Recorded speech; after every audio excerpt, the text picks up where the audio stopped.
Dan sekarang saudara-saudara, aku mau mengingatkan kamu kepada Injil yang aku beritakan kepadamu, dan yang kamu terima, dan yang di dalamnya kamu teguh berdiri. Oleh Injil itu kamu diselamatkan, asal kamu teguh berpegang padanya, seperti yang telah kuberitakan kepadamu, kecuali kalau kamu telah sia-sia saja menjadi percaya. Sebab yang sangat penting telah kusampaikan kepadamu, yaitu apa yang telah kuterima sendiri, ialah bahwa Kristus telah mati karena dosa-dosa kita, sesuai dengan kitab suci, bahwa Ia telah dikuburkan, dan bahwa Ia telah dibangkitkan pada hari yang ketiga, sesuai dengan kitab suci, bahwa Ia telah menampakkan diri kepada Kefas, dan kemudian kepada ke-12 muridnya. Sesudah itu, Ia menampakkan diri kepada lebih dari 500 saudara sekaligus. Kebanyakan dari mereka masih hidup sampai sekarang, tetapi beberapa di antaranya telah meninggal. Selanjutnya, Ia menampakkan diri kepada Yakobus, kemudian kepada semua rasul. Dan yang paling akhir dari semuanya, Ia menampakkan diri juga kepadaku, sama seperti kepada anak yang lahir sebelum waktunya. Karena aku adalah yang paling hina dari semua rasul, sebab aku telah menganiaya jemaat Allah. Tetapi karena kasih karunia Allah, aku adalah sebagaimana aku ada sekarang. Dan kasih karunia yang dianugerahkannya kepadaku tidak sia-sia. Sebaliknya, aku telah bekerja lebih keras daripada mereka semua. Tetapi bukannya aku, melainkan kasih karunia Allah yang menyertai aku. Sebab itu, baik aku maupun mereka, demikianlah kami mengajar, dan demikianlah kamu menjadi percaya. Jadi, bila mana kami beritakan bahwa Kristus dibangkitkan dari antara orang mati, bagaimana mungkin ada di antara kamu yang mengatakan bahwa tidak ada kebangkitan orang mati? Kalau tidak ada kebangkitan orang mati, maka Kristus juga tidak dibangkitkan. Tetapi andai kata Kristus tidak dibangkitkan, maka sia-sialah pemberitaan kami, dan sia-sialah juga kepercayaan kamu. Lebih daripada itu, kami ternyata berdusta terhadap Allah, karena tentang Dia kami katakan bahwa Ia telah membangkitkan Kristus, padahal Ia tidak membangkitkannya. Kalau andai kata benar bahwa orang mati tidak dibangkitkan.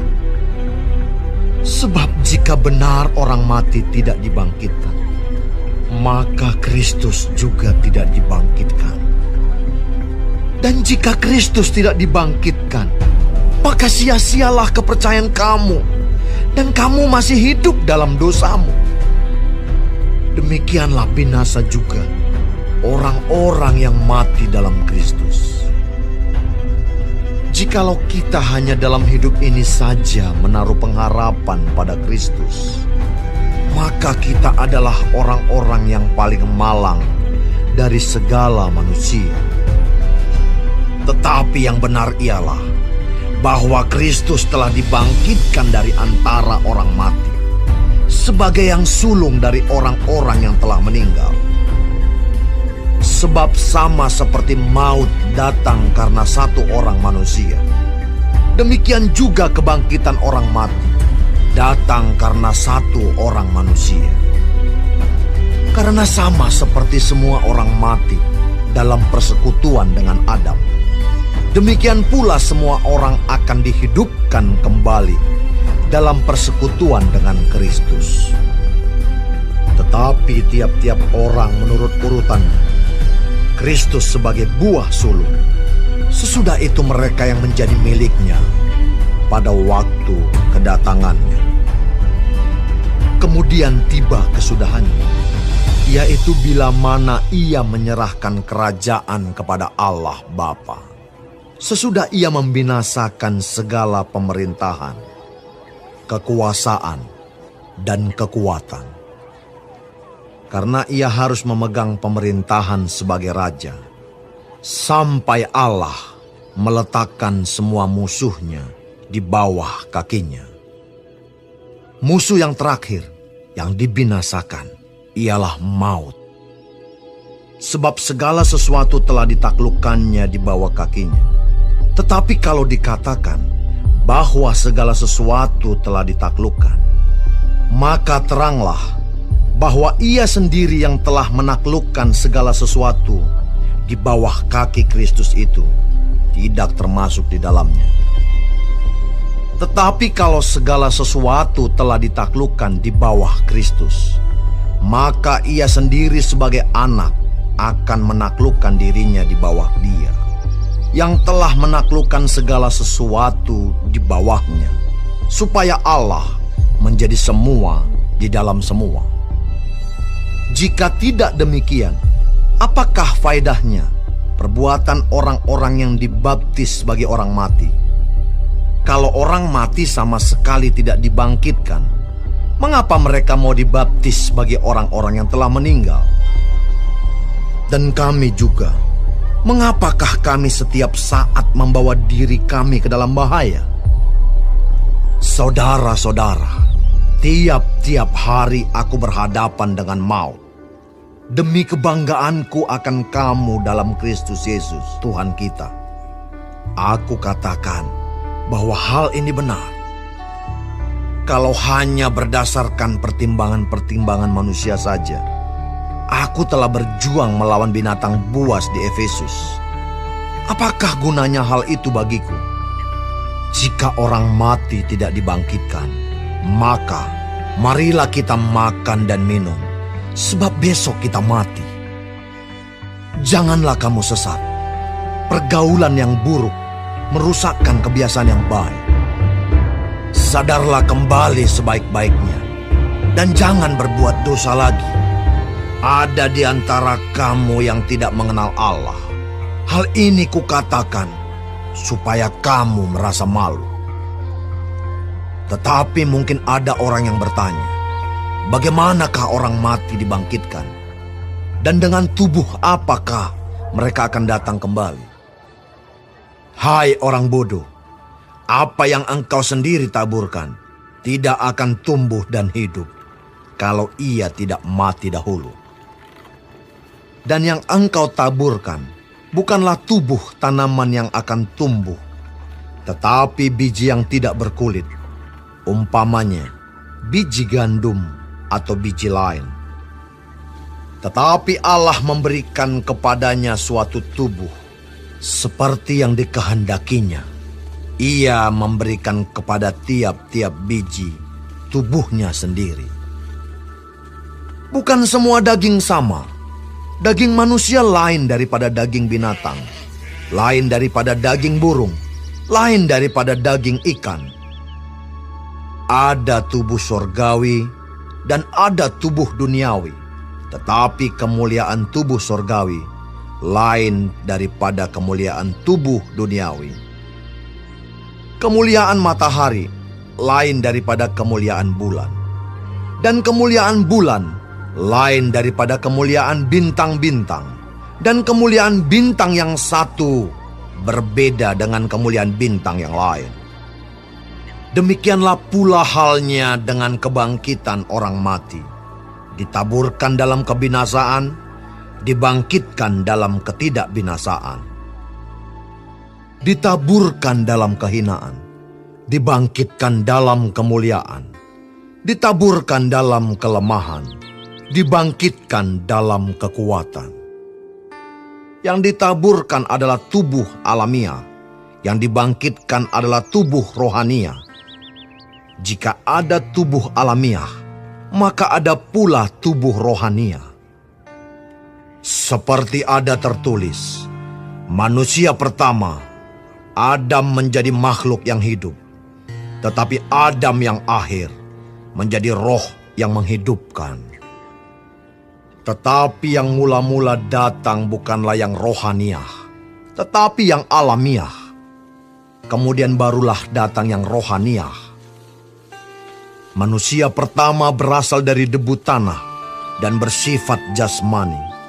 Manusia kedua berasal dari surga. Makhluk-makhluk alamiah sama dengan dia yang berasal dari debu tanah.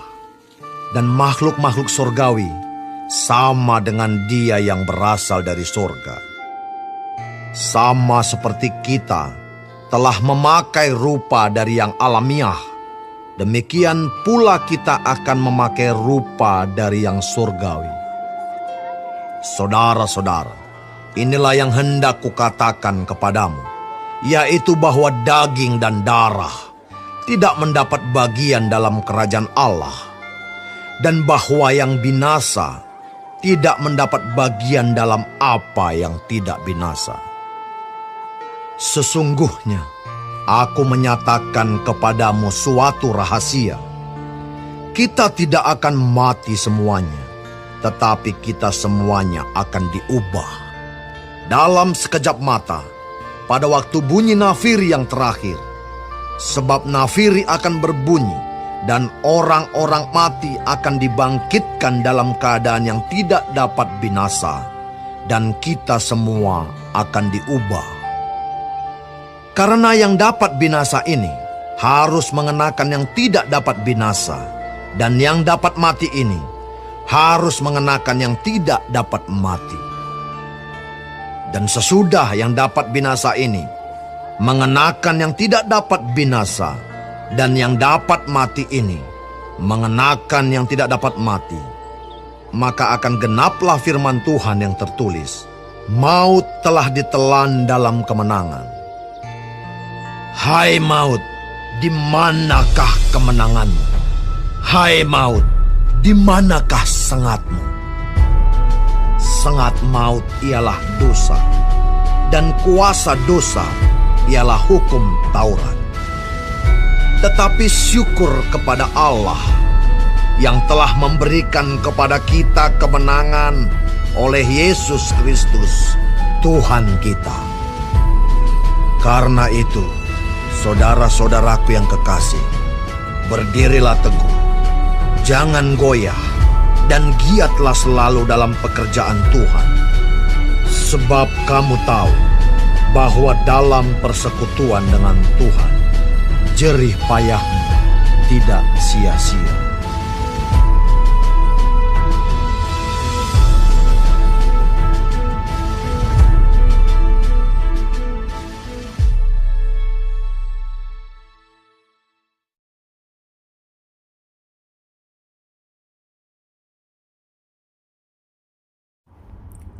Shalom saudara-saudaraku yang kekasih di dalam Tuhan Yesus Kristus.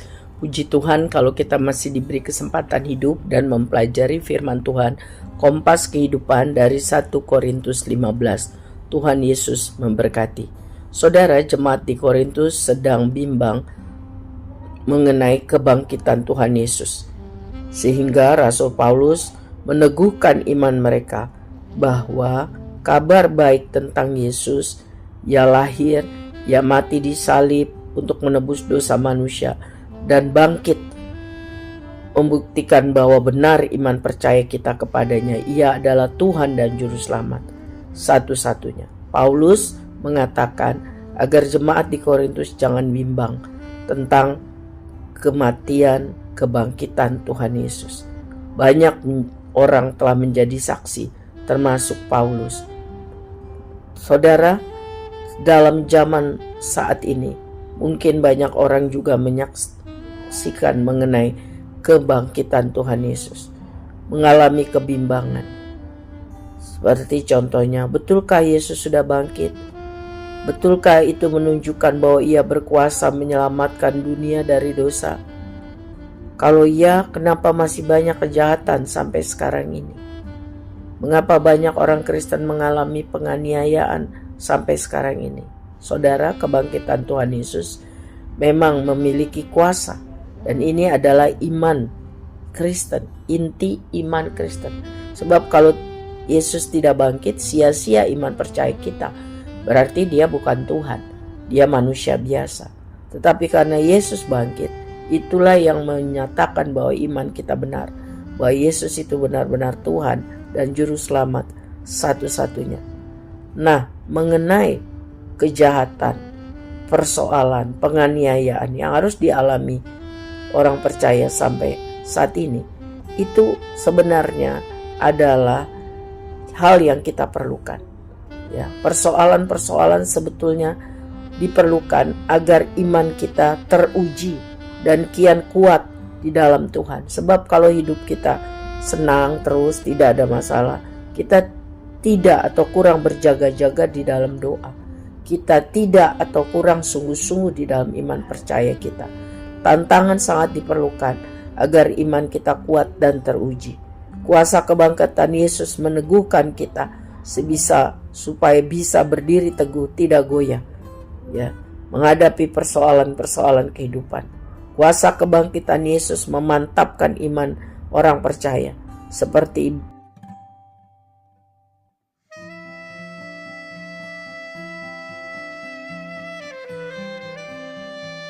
batu karang yang teguh, walaupun dihantam badai ombak kehidupan, tapi tetap teguh. Nah, demikianlah ilustrasi mengenai kuasa kebangkitan Yesus. Biarlah itu semakin hari semakin nyata menghadapi kesulitan-kesulitan hidup. Ya, kuasa kebangkitan Kristus membuat orang yang percaya sungguh-sungguh kuat, tetap teguh, berdiri, dan mampu bersama Tuhan menghadapi semua persoalan dalam kehidupan. Jadi jangan. Selanjutnya, saudara-saudara, Rasul Paulus mengingatkan mengenai orang percaya pun harus mengalami kebangkitan di dalam hidup. Ya, ada pengharapan yang teguh dalam Tuhan. Sebab itu harus menjaga diri, hidup kudus, ya, di hadapan Tuhan. Rasul Paulus mengingatkan jemaat Korintus untuk tidak hidup dalam dosa lagi. Ya, hati-hati dengan pergaulan. Sebab pergaulan yang buruk akan merusak, agar sanggup memilih teman-teman yang baik untuk bergaul. Kewaspadaan dalam memilih teman dalam pergaulan.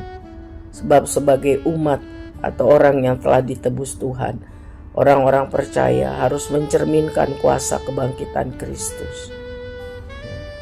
Hidup kita harus menjadi teladan dalam masyarakat.